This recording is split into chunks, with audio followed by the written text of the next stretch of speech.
Look at this image. ChatGPT made this in under a minute. No Photoshop, no design skills, just one sentence. I've spent the last few weeks testing every trick I can find, and I'm going to give you the exact prompts that get you results like this. You can copy and paste every single one from this video. Now, by the end of this video, you'll know how to create images like a pro, even if you've never touched a design tool in your life. Hey everyone, I'm Jake, and I help people like you get better with the newest AI tools without wasting time or money on expensive tools. So, ChatGPT can now generate images. And I'm not talking about the old DALL-E images that look a little bit off. This is completely different. OpenAI built image generation directly into GPT 5.2. And that's the same model that writes text, answers questions, and reads documents. Now it can also create images. And because it's the same model, it actually understands what you're asking for. It can read your words and turn them into exactly what you described. So that's why the results are so much better than before. Now, let me show you how this whole thing works. First, just open up ChatGPT. You can use the website or the mobile app. Both work just fine. But make sure the model at the top says GPT 5.2. That's the one with image generation built right in. Now, here's the thing most people ask. Do you need to pay? And the short answer is no. Free users can create images. You get roughly 2 to 3 images per day. Sometimes it's a little bit slow because the free users go into a queue. And if you want to make a lot of images, ChatGPT Plus is $20 a month, and that gives you around 50 images every 3 hours, which is way more than most people need. There's also ChatGPT Pro at $200 a month. That's the highest limit, but honestly, Plus is enough for almost anyone. To create your first image, just type into the chat box. You can say, create an image of, and then describe what you want. Or you can also click the little toolbox icon and select create image. Both do the same thing. Let me show you with a simple example. Here's the first thing to know. The way you write your prompt, it changes everything. I'll show you what I mean here. If I type in a dog into the field, I'll get something, but it's pretty generic. ChatGPT has to guess the breed, the time of day, the style, all of it. Now, watch what happens when I get specific.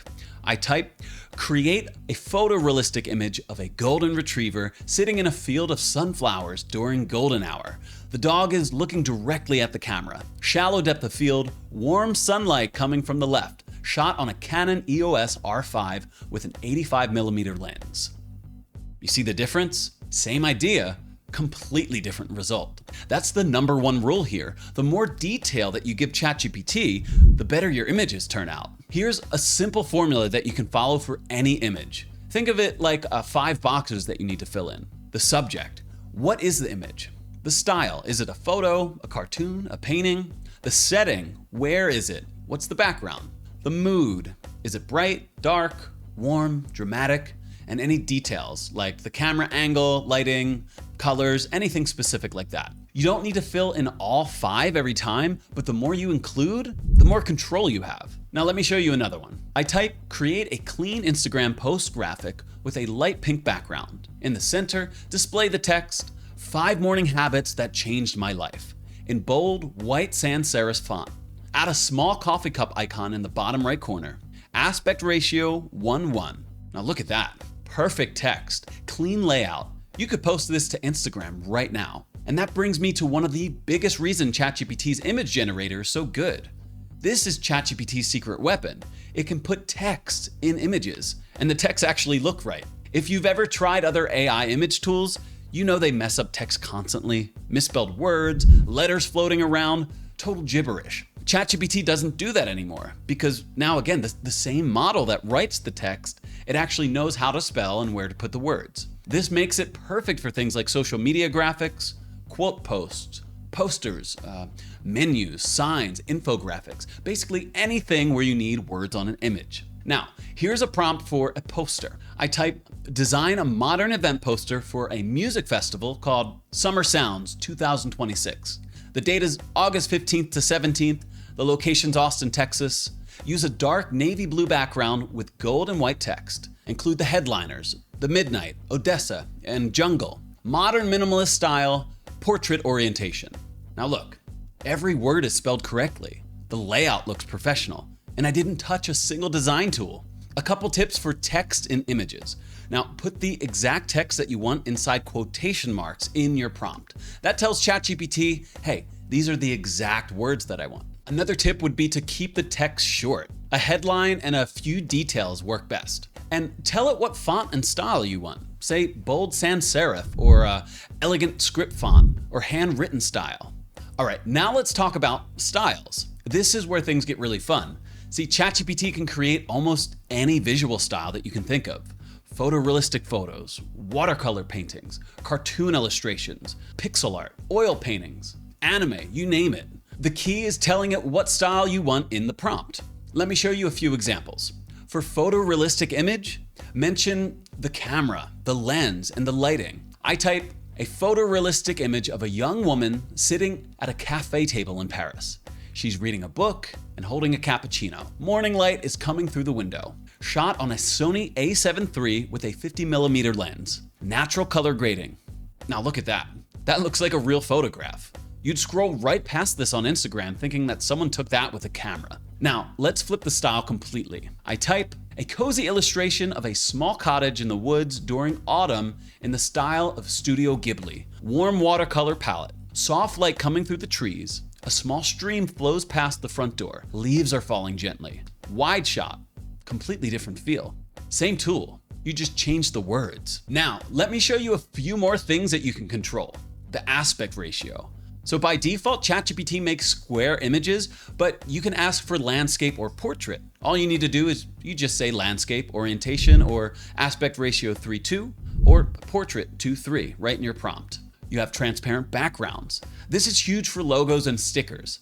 Just add transparent PNG background to your prompt. Exact colors. This is another one. You can use hex codes. So if your brand color is a specific blue, you can say use hex color 1A73E8 for the background. Let me show you a prompt that uses all of these actually. I type, create a modern logo for a coffee brand called Bean and Brew. Minimalist style, a simple coffee cup icon with steam rising. Use hex color 2D1810 for the cup and F5E6D3 for the background. Clean lines, transparent PNG background, square format. You just made a logo for free in 30 seconds. Now, I know what some of you are thinking. Is this going to replace a professional designer? For a final brand logo? Probably not, but for a quick mock-up or for a starting point, this is incredible. Here's where ChatGPT really separates itself from other image tools. You can edit your images just by talking. You don't need to start over anymore. You don't need a new prompt. You just tell it what to change. Now, let me show you. Let's say I generated this living room image, but I want to change some things. I just type in the same chat, change the couch color to dark green. Done. Now add a large plant in the left corner, and there it is.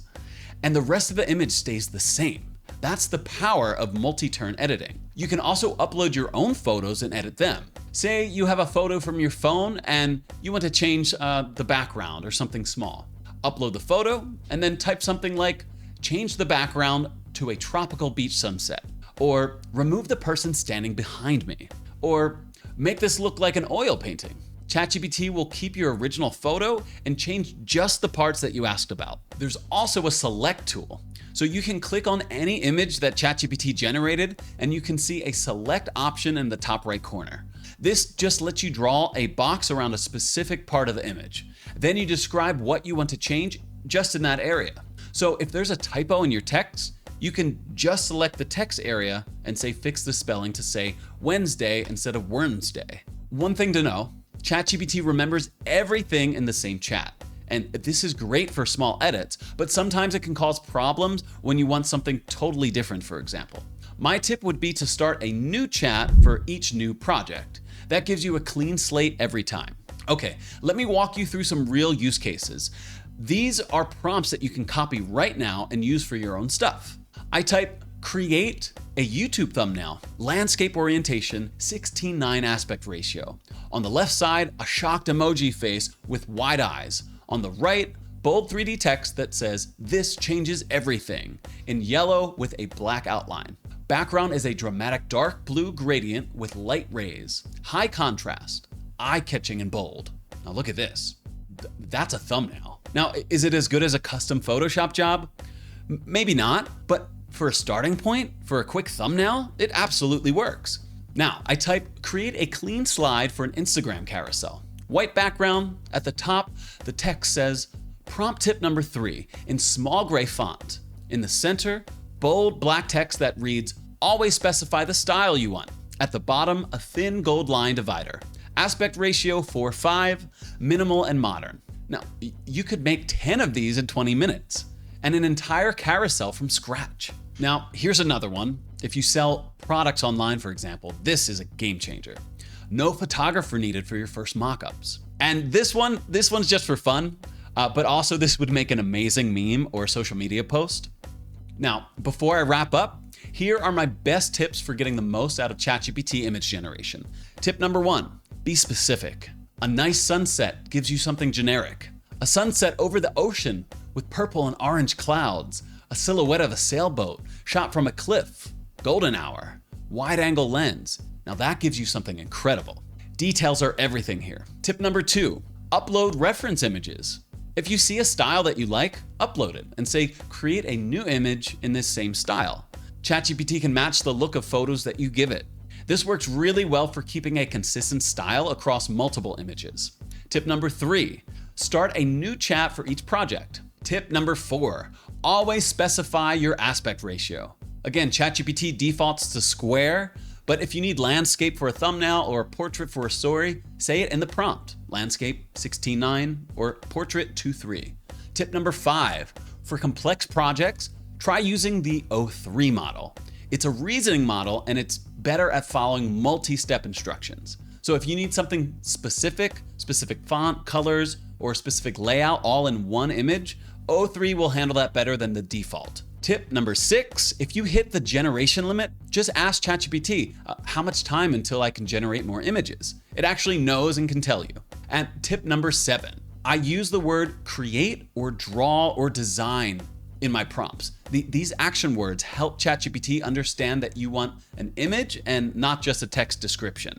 So ChatGPT's image generation is the best AI image tool that I've used for everyday stuff. Social media graphics, quick mockups, posters, memes, images with text on them. For all of that, it's the clear winner right now. The text rendering alone puts it ahead of everything else. No other AI tool can spell words correctly in images the way ChatGPT does right now.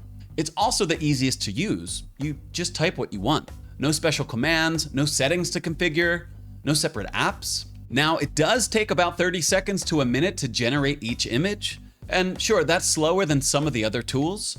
And if you need pixel perfect professional work with exact brand guidelines, you will still want a real design tool like Figma or Photoshop for the final version. But for 90% of what most people need, this does the job. And it's free right now to try. So if you want more prompts like the ones I share in this one, I share stuff like this every week in my school community. I'll drop the link in the description below for that. People share their best prompts, ask each other questions, and help each other out. It's a great community there. Okay, if this video helped you out, do me a favor, hit that like button. It really does help with the algorithm. And subscribe if you want more tutorials like this one. Now, go ahead, open up ChatGPT and try one of these prompts. Seriously, stop the video right now and go try. Well, we're about to end here, so just go ahead afterwards and try it out. I promise you're gonna be surprised with what comes out. Thank you for watching and hanging out with me today, guys. I will see you in the next one.